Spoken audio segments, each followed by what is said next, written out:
Hi, I'm Mike DeSimone. And I'm Jeff Jensen, and together we're the World Wine Guys.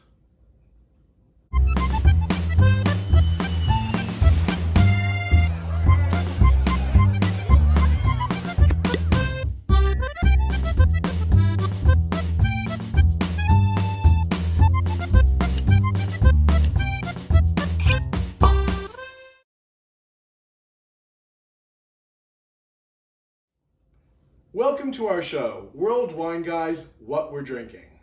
You know, for the past few years, as everyone who drinks wine knows, rosé has really been on the rise, especially in the warm weather.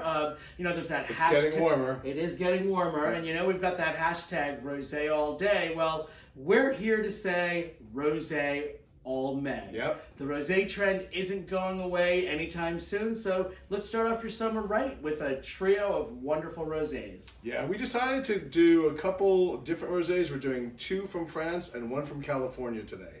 So let's start with one of the French ones. Here you go, Mike. Okay, thank you. So this is Le Chamel Rosé de Provence, okay? Okay, so this is from the Coteaux d'Aix-en-Provence. Yep. Aix-en-Provence is just one of the most beautiful little French It is, villages it is. It's really gorgeous. imaginable. And this one is a blend of Grenache, Syrah, and Cinsault. So those are three grapes that are grown in this region, and they make red wine from them too. But rosé is done in a couple different ways with a very light skin contact, and generally speaking, they are red wine grapes. But what they do is they just gently press them, or maybe not press them at all. Well, this one is actually fermented on the lees, Okay. so that will give it a nice creamy feeling, some fullness in the mouth. But then it's also fermented and aged in stainless steel, so that's going to preserve the bright freshness of the fruit. It's also got a screw cap on this bottle, Right. which is great, especially if you're like at a picnic, on a boat, whatever. And oftentimes we have been caught in the who brought the corkscrew situation. Who forgot the corkscrew Exactly. situation? So it's I'm perfect for I'm that. smelling a lot of like really wonderful like summer fruits, like strawberry, pear, Yeah. a little bit of quince even. This Oh, has yeah, a really absolutely. Well, let's give it a taste. Cheers. Cheers and cheers. Cheers to you, Rosé all May.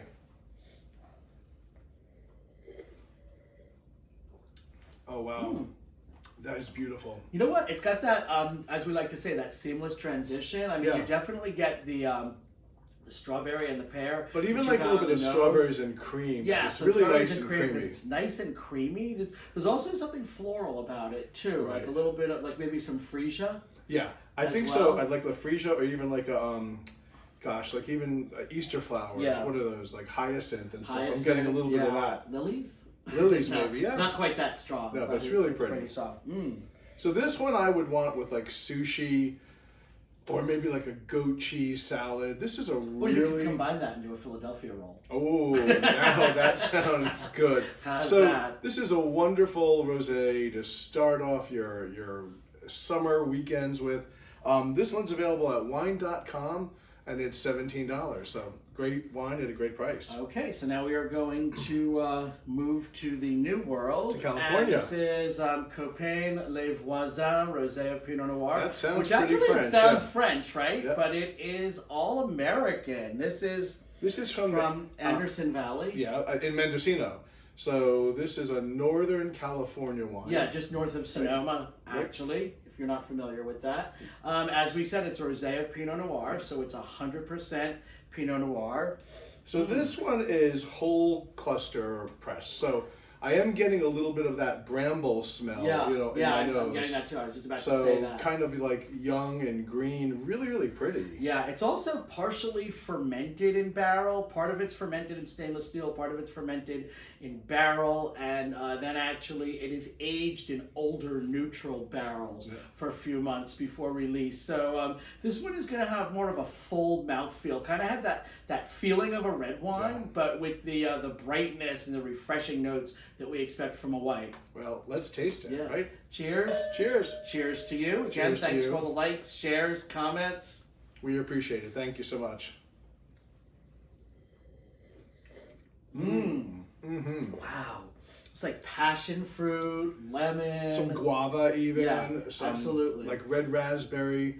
This is really beautiful. And it does feel really, really big in your mouth. This is actually a really, what I would say has really good mouthfeel. Yeah, this is a little bit.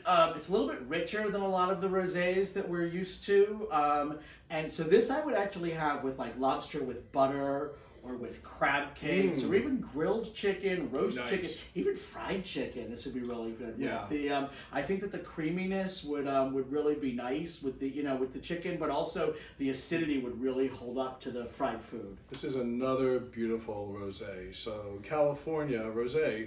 Really, really super. And this one's available at copainwines.com, and it's $35. Another great wine. So let's move on to All right, our hopping back to France. last rosé for today, but certainly not the last rosé in the month of May. That's right. So just a little foreshadowing. There you go. So this is Chateau Beaulieu, Coteau d'Aix-en-Provence Rosé. We've actually also seen it sold as Chateau Beaulieu Classic Rosé. Right. Well, this is from Aix-en-Provence again, similar like the first one we tried. So Aix-en-Provence again, such a beautiful village, classic Provençal wine. So yeah, and this is the largest estate in the region, and all of their grapevines are planted on the slopes of an extinct volcano. So what we're going to get from that volcanic soil, I know we've talked about this before, but you're going to get minerality and actually like a little bit of touch of like salinity on the finish. Well, I'm actually smelling like slate and like river rock. It's got that really you know what I mean when I say river rock, like when the stream is going over some wet rocks, you pick one up and you smell it. That's some minerality, and that's also what I call river rock. I actually remember licking rocks when I was a kid too. Sometimes like you'd be out. I mean, we kind of would be like hand fishing for crayfish at this stream, and sometimes I don't know, it just smelled so good. I'm like, what does that taste like? I guess that's why I'm so much into the wine thing now. If you haven't licked a river rock in a long time, it might be time to do that, because that's where you'll get that minerality and a little bit of salinity as well. All right. So should we taste this one? I think we should taste it. Cheers. Cheers. Cheers to you. Wow. Wow, that's got that stone fruit, that classic like peach, nectarine, apricot. It's got really great acidity. This one is, I know it's aged again in stainless. Right.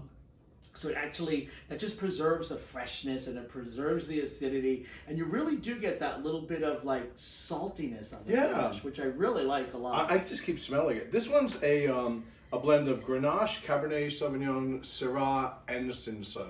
So these are 4 red grapes that are gently pressed. And it's actually funny because 3 of them, other than the Cabernet Sauvignon, the other grapes are like those classic Provençal. Yeah. And then the Cabernet Sauvignon is a grape that's generally grown in Bordeaux, but I think it adds a nice bit. It actually adds some like a nice bit of boldness. Yeah, to this is great. I would have this like with, coconut shrimp or a lobster roll. This is what I want with a lobster roll. Yeah, absolutely. I agree with that. Or you know what? Just grilled tuna or pan-seared tuna. Nice. Or even, I know a lot of people are eating poke these days. I think it go well with a poke bowl. Yeah, absolutely. Yeah.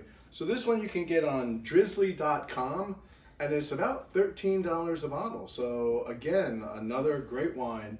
We're having fun in May. It's rosé all May for us. And we're really enjoying this because I really enjoy, drinking rosé.